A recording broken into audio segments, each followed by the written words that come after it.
Full of wrath was Hiawatha when he came into the village, found the people in confusion, heard of all the misdemeanors, all the malice and the mischief of the cunning PAU-PUK-KEEWIS. Hard his breath came through his nostrils. Through his teeth he buzzed and muttered words of anger and resentment, hot and humming like a hornet. I will slay this PAU-PUK-KEEWIS, slay this mischief maker, said he. Not so long and wide the world is, not so rude and rough the way is, that my wrath shall not attain him, that my vengeance shall not reach him. Then in swift pursuit departed Hiawatha and the hunters on the trail of PAU-PUK-KEEWIS, through the forest where he passed it, to the headlands where he rested, but they found not PAU-PUK-KEEWIS. Only in the trampled grasses, in the whortleberry bushes, found the couch where he had rested, found the impress of his body. From the lowlands far beneath them, from the muskoday, the meadow, PAU-PUK-KEEWIS, turning backward, made a gesture of defiance, made a gesture of derision, and aloud cried Hiawatha from the summit of the mountains, not so long and wide the world is, not so rude and rough the way is, but my wrath shall overtake you, and my vengeance shall attain you. Over rock and over river, through bush and brake and forest ran the cunning PAU-PUK-KEEWIS.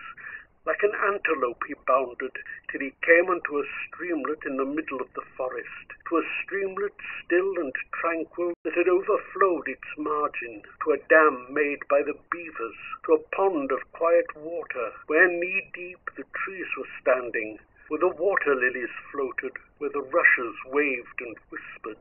On the dam stood PAU-PUK-KEEWIS, on the dam of trunks and branches, through whose chinks the water spouted, o'er whose summit flowed the streamlet.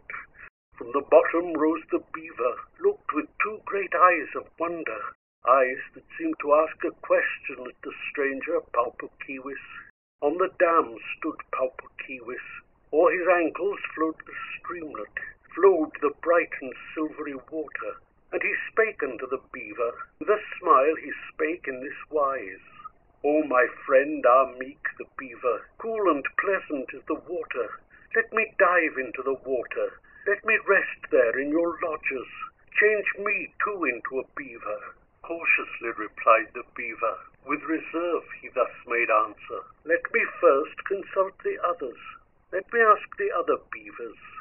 Down he sank into the water, heavily sank he as a stone sinks, down among the leaves and branches, brown and matted at the bottom.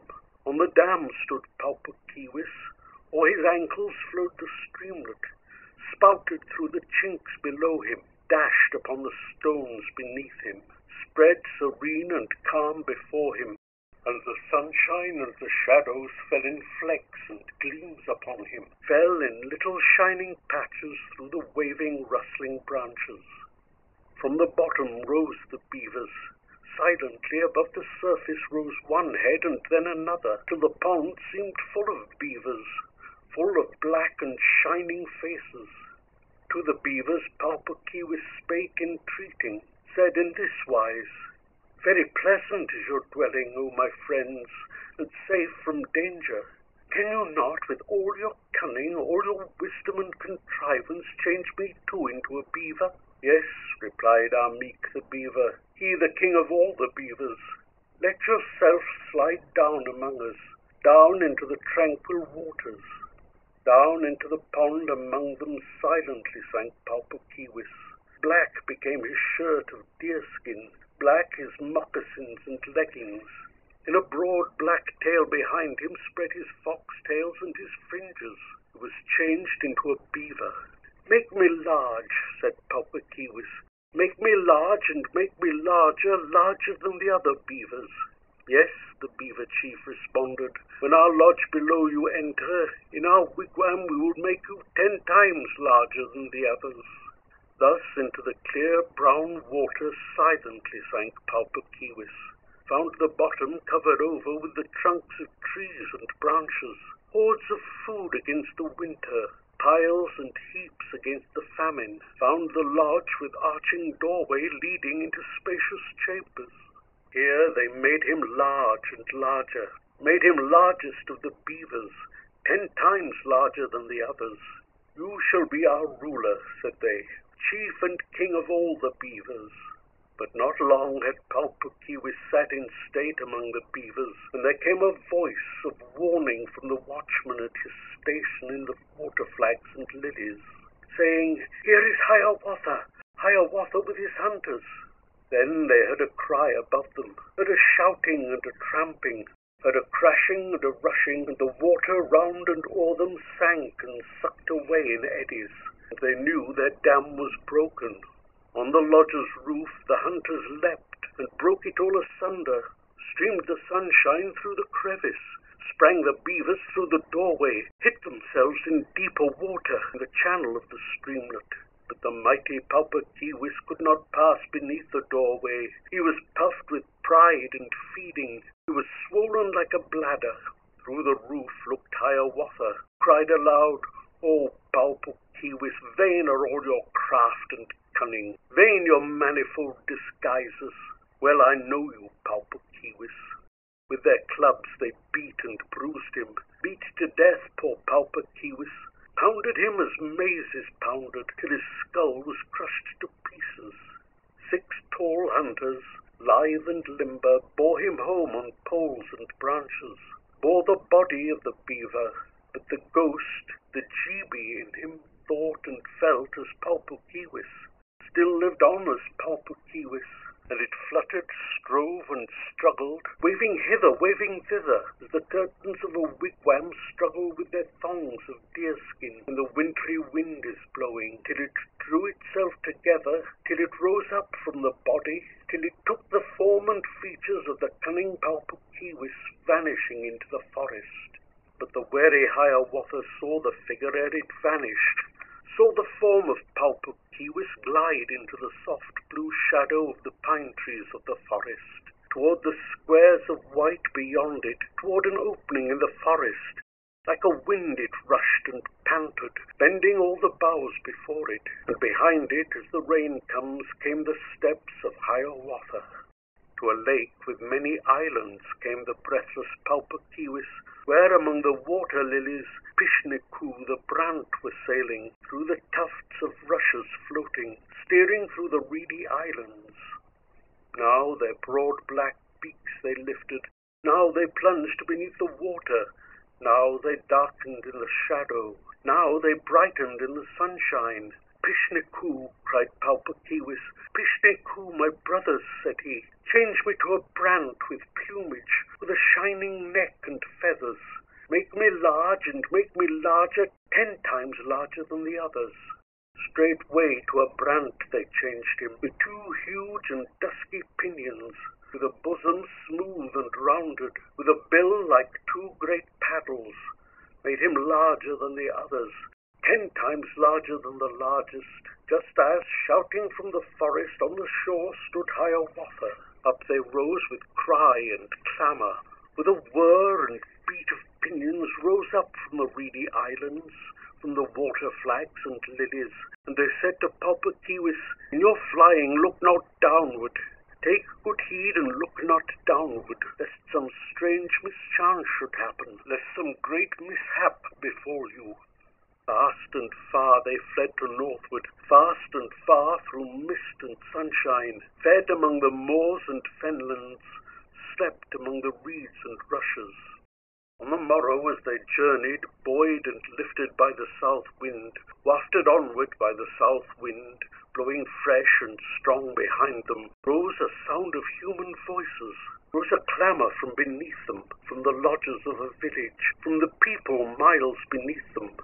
The people of the village saw the flock of brant with wonder, saw the wings of PAU-PUK-KEEWIS flapping far up in the ether, broader than 2 doorway curtains. PAU-PUK-KEEWIS heard the shouting, knew the voice of HIAWATHA, knew the outcry of Iagoo, and forgetful of the warning, drew his neck in and looked downward. And the wind that blew behind him caught his mighty fan of feathers, sent him wheeling, whirling downward. All in vain did PAU-PUK-KEEWIS struggle to regain his balance.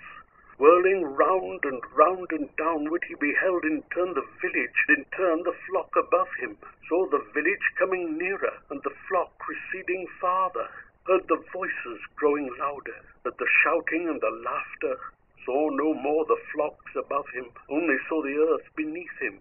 Dead out of the empty heaven, dead among the shouting people, the heavy sound and sullen fell the brant with broken pinions.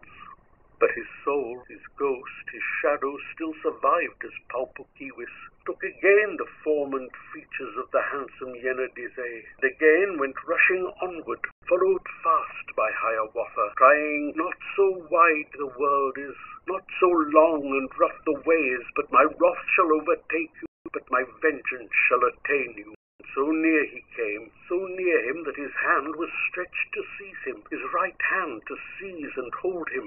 And the cunning PAU-PUK-KEEWIS whirled and spun about in circles, fanned the air into a whirlwind, danced the dust and leaves about him, and amid the whirling eddies sprang into a hollow oak tree, changed himself into a serpent gliding out through root and rubbish. With his right hand Hiawatha smote amain the hollow oak tree, rent it into shreds and splinters, left it lying there in fragments.